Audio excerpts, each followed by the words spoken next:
Hello everyone, I am Kalika's daughter Shikha Verma. आज हम बात करेंगे कि दुनिया में अगर दुख है तो सुख भी है, इविल है तो गुड भी है, नेगेटिविटी है तो पॉजिटिविटी भी है और भगवान साक्षात्कार है। ये सारी डिस्कशन हम लोग आज करेंगे। माई सेल्फ इज डॉक्टर शिखा वर्मा। अगर हम भगवान का प्रसाद समझकर दुख को एक्सेप्ट कर लेते हैं तो हमारी सारी इच्छाओं को भगवान पूरा करता है। अब आप बोलोगे कि ये दुख जो है वो भगवान का प्रसाद कैसे है? जब भगवान सृष्टि की रचना कर रहे थे तो उन्होंने जीव को बोला कि तुझे अब सृष्टि में मैं बना रहा हूँ, उसमें जाना पड़ेगा।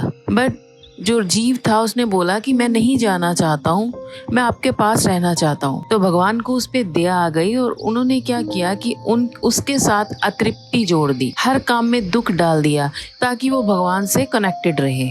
इसलिए अगर आपकी लाइफ में दुख आता है तो इसका मतलब भगवान आपके साथ हैं और बहुत जल्दी ही आपको सुख मिलेगा। अगर आपके घर में बहुत नेगेटिविटी है तो इसका मतलब भी यही है, बहुत जल्दी आप पॉजिटिव एनवायरनमेंट में आ जाओगे। अब सेकंड आता है कि भगवान है या नहीं। जब आप मानते हो कि भगवान है तो भगवान बहुत जल्दी आपके सामने भी आ जाते हैं। अब किसी के घर में बहुत ज्यादा प्रॉब्लम थी, उसके घर में कई बार ब्लैक मैजिक हो गया, वो बहुत ही दुखी था। तो उसने किसी से बात करी कि मैं तो बहुत ज्यादा परेशान हूँ, मेरे घर में कुछ भी सही नहीं हो रहा है, तो मैं क्या करूँ? तो उसके फ्रेंड ने उससे बात करी कि तू कृष्ण जी की पूजा कर, वो नेगेटिविटी को हटा देंगे, तेरे घर में जो ब्लैक मैजिक हुआ है उसको भी ठीक कर देंगे, तेरे घर में सारा कुछ ठीक हो जाएगा।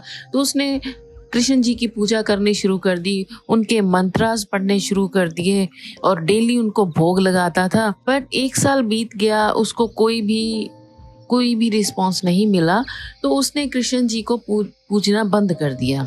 फिर उसको एक उसका और फ्रेंड मिल गया, तो उसने बोला कि तू काली माँ की पूजा किया कर, वो तो जितने भी राक्षस हैं उनको बहुत जल्दी मार देती हैं और तुम्हें जो भी प्रॉब्लम्स हैं उनको वो ठीक कर देंगी। तो उसने काली माता की पूजा करने के लिए उनकी एक मूर्ति खरीदी और जहाँ पे कृष्ण जी की मूर्ति पड़ी थी उसको उठा के काली माँ की मूर्ति रख दी और कृष्ण जी की मूर्ति को साइड पे टांग दिया। फिर उसने धूप बत्ती करना शुरू किया। दिमाग में आया कि कृष्ण जी भी इसको सूंघ रहे हैं, मैं इनको क्यों दूं ऐसा सुख, क्योंकि इन्होंने तो मेरा दुख दूर किया ही नहीं। तो वो कृष्ण जी के पास गया और उनकी मूर्ति के ऊपर कपड़ा बांधना शुरू कर दिया और बोला कि मैं आपको वो सुख नहीं दूंगा। तो कृष्ण जी ने उसकी बाजू पकड़ ली। वो व्यक्ति बहुत हैरान हो गया। उसने बोला कि इतनी देर आपकी मैंने पूजा करी तो आप आए नहीं, आज मैंने आपकी मुंह पे कपड़ा बांधा तो आप आ गए। तो उन्होंने क्या जवाब दिया?